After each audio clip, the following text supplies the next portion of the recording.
Hi உறவுகளே, எல்லோருக்கும் Sunday காலை வணக்கம். இப்போ வந்து நான் சமையல் பண்ண போகிறேன். என்ன சமையல்? நான்வெஜ் தான் செய்ய போகிறேன். பிரியாணி பண்ண போகிறேன். அது எப்படி பண்ணுறேன்னு காட்டலாம். வாங்க வீடியோக்குள்ளே போகலாம். பாத்திரம் எடுத்து வச்சுட்டேன். அரிசி கழுவி ஊற வச்சுட்டேன். சாப்பாட்டு அரிசி தான். 1/2 கிலோ போட்டிருக்கேன். கறி வந்து 3/4 கிலோ. கறி வந்து 3/4 கிலோ. போன வாரம் செய்யலை, ஞாயிற்றுக்கிழமை அன்னைக்கு. புதன்கிழமை செஞ்சு போட்டேன். புதன்கிழமை வந்து மீன் குழம்பும் எறா கிரேவியும் பண்ணி போட்டேன். வெங்காயம், பச்சை மிளகா, புதினா, கொத்தமல்லி, தக்காளி அரிஞ்சு வச்சிட்டேன். 1/2 கிலோ தானே, அதனால் அது கம்மியாக தான் பார்த்து வச்சுருக்கேன். இப்போ கேஸ் பற்ற வச்சுக்கலாம். பற்ற வச்சுன்னு நம்மளுக்கு தேவையான அளவுக்கு கொஞ்சம் ஃபஸ்ட்டு நெய் ஊற்றிக்கலாம். ஃபஸ்ட்டு வந்து நெய் ஊற்றிக்கலாம். ஒரு 2 ஸ்பூன் நெய் போட்டுக்கலாம். நெய் காலி ஆயிடுச்சு. வாங்கணும். ஒரு 2 ஸ்பூனு நெய் ஊற்றியாச்சு. அரிசி அடிச்ச கறி நைஸாக சின்னதாக கொஞ்சம் பெருசு பெருசாக போடல.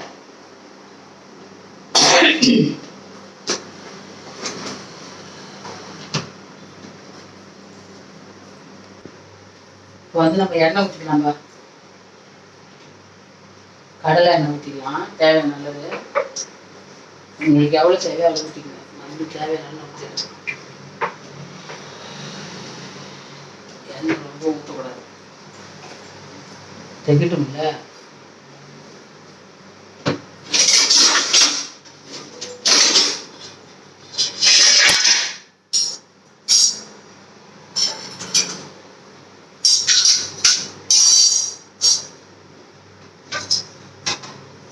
வந்து நம்ம இது ஏலக்காய், அன்னாச்சி முட்டு, இலை, ஒரு ஸ்பூன் சோம்பு எல்லாம் வச்சுருக்கோம்.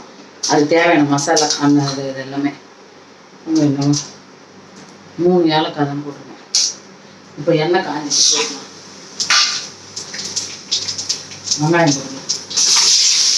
பச்சை மிளகா, வெங்காயம்.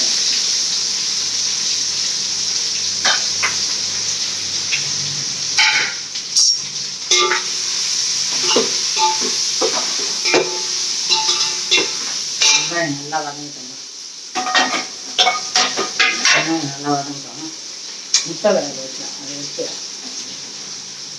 முட்டை வேக வச்சுட்டேன்.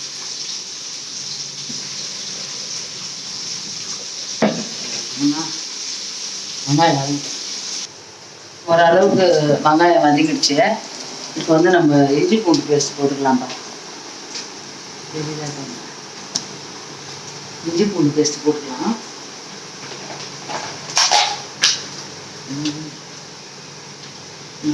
போட்டு 2 ஸ்பூன்.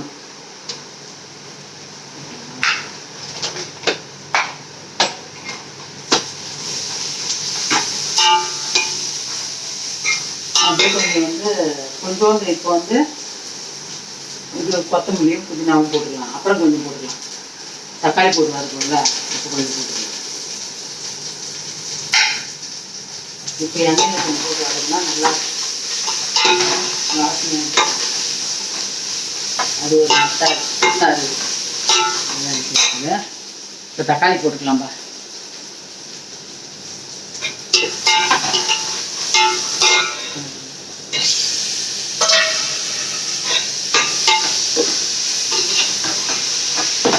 நல்லா வதங்கிட்டோம். வெங்காயம் தக்காளியெலாம் நம்ம தேவையான அளவு அரிஞ்சிக்கணும்ப்பா. இப்போ நான் 4 வெங்காயம், பெரிய வெங்காயம் அரிஞ்சிக்கினேன். தக்காளி வந்து ஒரு 3 தக்காளி, நல்லா பெரிய தக்காளி அரிஞ்சிக்கினேன். அதனால் வெங்காயம் தக்காளி வந்து நம்ம தேவையான அளவு, உங்களுக்கு என்ன தேவை, எவ்வளோ தேவையோ.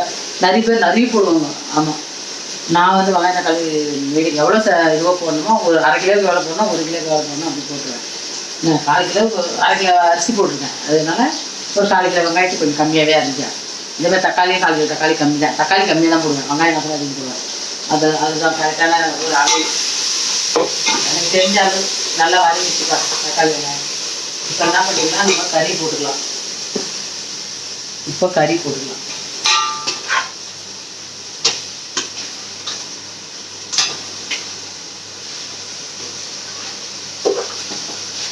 கறி ஆனால் சின்ன சின்ன பீஸ் தான், அதனால சீக்கிரம் வெந்துடும். எதுவும் எதுவும் கிடையாது, நல்லா போட்டு கொடுத்துக்கிறாரு கறி. ஆமாம், ஈரலே கிடையாதுப்பா, ஒரு ஈரல் தான்.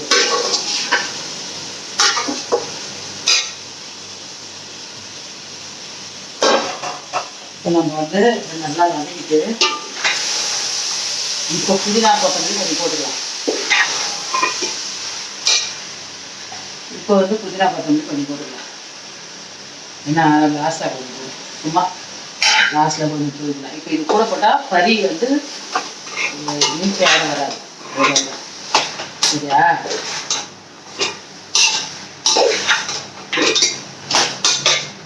மஞ்சள் தூள் போடுங்க, ஒரு 1.5 ஸ்பூன் மஞ்சள் தூள்.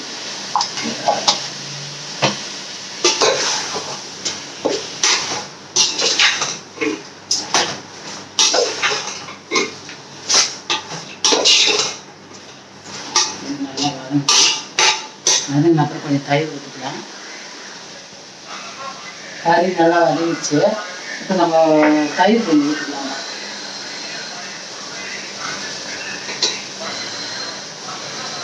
இது மிளகு, வெறி மிளகு போட்டுக்கலாம். அப்புறம் தயிர் ஊற்றிக்கலாம். இதை போட்டு கொஞ்சம் வதக்கிட்டு தயிர். இந்த சின்ன ஸ்பூனால் 2 ஸ்பூன் தான் வெறி மிளகு, ஏன்னா இதுக்கு ரொம்ப காரமாக இருக்குது. அதனால் கொஞ்சம் வதக்கலாம். கறி வேணுங்களா, அதுக்கு தேவையான கொஞ்சம் உப்பு போட்டுக்கலாம். கறிக்கு கொஞ்சம் அவ்வளோதான். கறி அதெல்லாம் உப்பு வச்சுக்கணும்.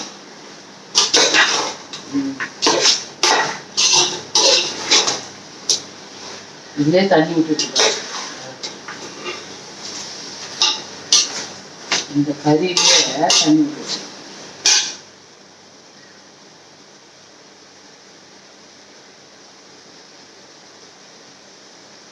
இப்போ கொஞ்சோண்டு தயிர் ஊற்றிக்கலாம். இது புளிப்புலாம் இல்லை, நல்ல தயிர்.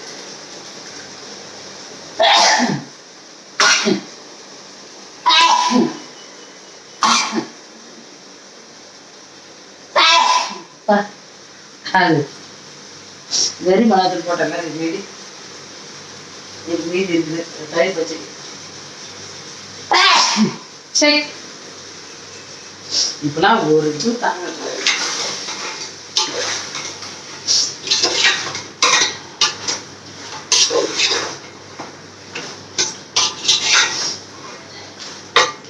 நல்லா வதங்கிட்டோம்பா, கறி வேகட்டும். இப்போ வந்து நம்ம நல்லா இது ஆயிடுச்சுப்பா, கறி வந்து நல்லா வெந்துச்சு, கிரேவி ஆயிடுச்சு. இப்போ நம்ம கரம் மசாலா கொஞ்சம் போட்டுக்கலாம். ஒரு ஸ்பூன் கரம் மசாலா. அது இல்லை, அது காலி கொஞ்சம் போட்டுக்க. லாஸ்ட்டாக கரம் மசாலா. இதே சின்ன சின்ன கறி வெந்துடும், அது ஒரு இப்பயே வெந்து வச்சு. இப்போ நம்ம தண்ணி ஊற்றலாம். இதுலேயே தண்ணி ஊற்றுவோம்.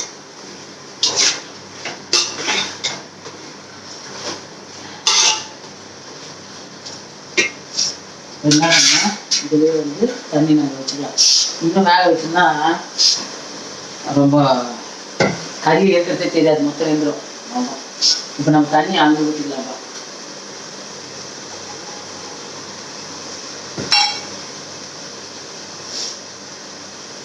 நம்ம வந்து தண்ணி அளந்து ஊற்றிக்கலாம்.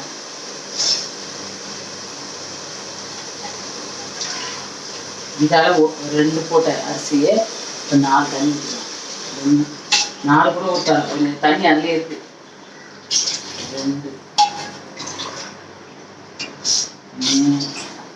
கறி இருக்குல்ல, சரியாக 4 தான் ஊற்றிருக்கேன். அது புழுங்கல் வச்சுன்றதுனால 4 தான் ஊற்றிருக்கேன்.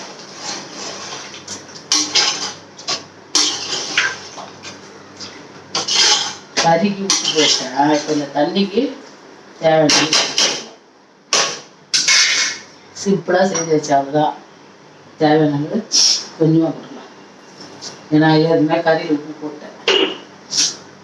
அது நல்லா பொரிஞ்சிட்டோம், வேகட்டும். அரிசி எல்லாமே நல்லா கழுவி வச்சுது. ஊறி போச்சு நல்லா அரிசி. நல்லா புடியாத அரிசியாது பிரியாணி அரிசி வானமானாங்கிறார் அவருக்கு வந்து இந்த அரிசி தான் பிடிக்குதான், பிரியாணி அரிசி பிடிக்கல. அதனால சரி அவங்க சொன்ன மாதிரி செஞ்சுட்டு அவ்வளோதான்ப்பா. தண்ணி கொதிக்கிட்டா, தண்ணி நல்லா கொதிக்குதுப்பா. நம்ம அரிசி போட்டுக்கலாம். தண்ணி நல்லா கொதிக்கும்.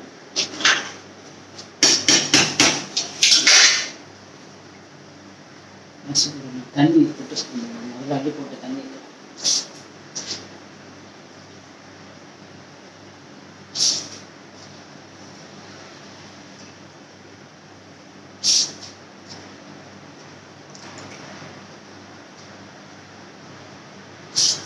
தண்ணி கரெக்டாக ஊற்றிடணும்.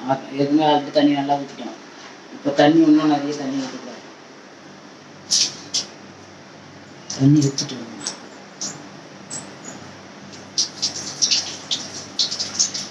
யாராவது ஒருத்தர் எடுக்கிறதுக்கு இருந்தாங்கன்னா டக்கு டக்குன்னு கட் பண்ணி எடுக்கலாம். நம்மளே எடுக்கணும், நம்மளே போகணும்னா கொஞ்சம் லேட் ஆகுது. வேற ஒன்றும் இல்லை. அரிசி போட்டு கழுவிட்டு இருக்கணும்.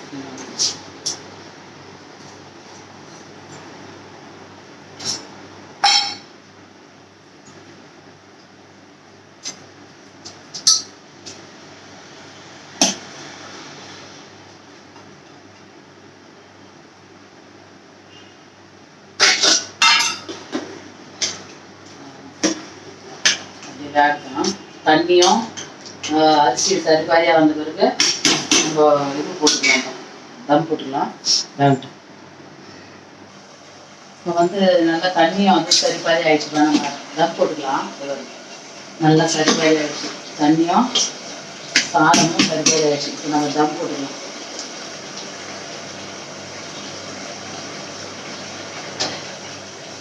தண்ணி வச்சாச்சு. வச்சுட்டு தூக்கி வச்சாச்சு. வச்சுட்டு தட்டிலே வச்சிட்டேன்.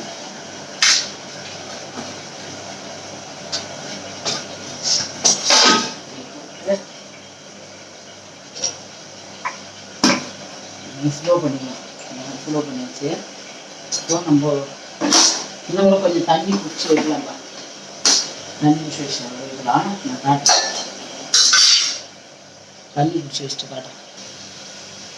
அவ்வளோதான். தண்ணி பிடிச்சி வச்சுட்டா அதில் போட்டாச்சு. இப்போ ஒரு 10 நிமிஷம் தான் வெந்துச்சு. பாதி அரிசி இன்னும் 10 நிமிஷம் தான். இது முட்டை வரணும். முட்டை வரணும். இது அவசியம் வராது. ஏன்னா வெறும்லாம் முட்டை தட்டை பிடிக்காது. அதனால போட்டேன். தயிர் வெங்காயம் அரிஞ்சு போட்டு வச்சுருக்கேன். தயிர் பச்சடி பண்ணி வச்சுக்கலாம். நல்லா சூப்பராக நல்ல தயிர் தான். தயிர் வெங்காயம் இதெல்லாம்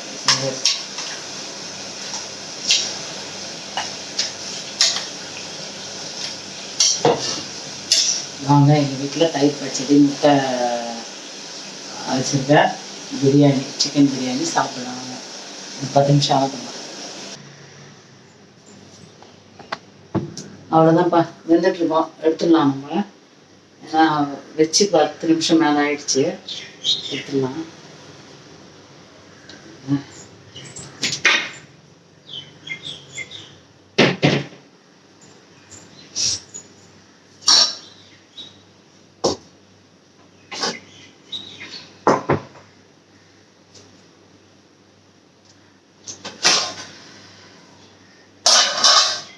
இது மேலே வந்து நம்ம மல்லித்தலையும் புதினா தழையும் தூக்கலாம்.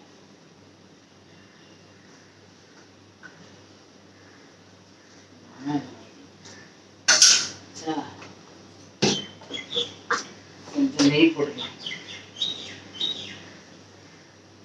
கொஞ்சம் நெய் போட்டுக்கலாம்.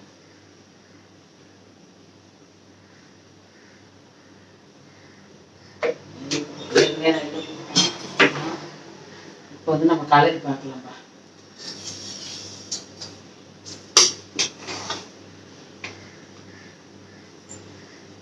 சூப்பராக ஆயிடுச்சு பாருங்க. நல்லா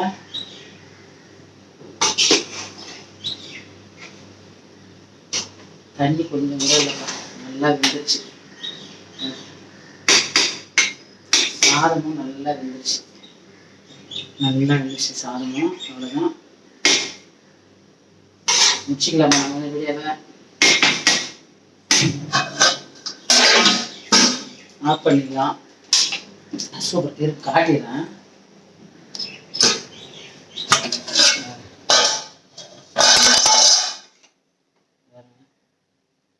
நல்லா பழன்னு சரியா? அவ்வளோதான், பிரியாணி ரெடி. பண்ணிச்சா முட்டை வறுத்து, அதுக்கு ரெடியாக முட்டையும் வறுத்து வச்சாச்சு. சரிங்க, ஏன்னா அது வெள்ளை முட்டையாக சாப்பிட பிடிக்காது, அதனால் முட்டை வறுத்தேன். தயிர் பச்சடி, நல்லா சூப்பரான தயிர் பச்சடி. அவ்வளோதான்ப்பா, நான் இப்படி தான் செஞ்சுருக்கேன். இத்தனைக்கும் நம்ம வீட்டில் சாப்பாட்டு அரிசி வச்சு தான் நான் செஞ்சுருக்கேன். நீங்கள் செஞ்சு பார்த்துட்டு எப்படி இருக்குது என்னான்ட்டு நீங்கள் எனக்கு கமெண்ட் பண்ணுங்கள். பிடிச்சிருந்தா லைக் பண்ணி ஷேர் பண்ணி கமெண்ட் பண்ணிக்கோங்க. நம்ம பழைய சப்ஸ்கிரைபர்லாம் லைக் பண்ணி கமெண்ட் பண்ணிக்கோங்க. புது சப்ஸ்கிரைபர் புதுசாக வரவங்க சப்ஸ்கிரைப் பண்ணிக்கோங்க. அவ்வளோதான்ப்பா, என் வீடியோ தொடர்ந்து முடிச்சு கொள்கிறேன். டைம் ஆகிடுச்சு, நிறைய நேரம் போட்டுற இவ்வளோ தூரம் போட்டிருக்கீங்க ஒரு பிரியாணி செய்யுதுன்னு சொல்லாதீங்க. ஏதோ தெரிஞ்சதை செஞ்சு போடுறேன், பாருங்கள். பார்த்து மறக்காமல் கமெண்ட் லைக் பண்ணிக்கோங்கப்பா. பாய். எங்கள் வீட்டில் இன்னைக்கு சிக்கன் பிரியாணி, முட்டை, தயிர் பச்சடி. வாங்க சாப்பிட்லாம். பாய்.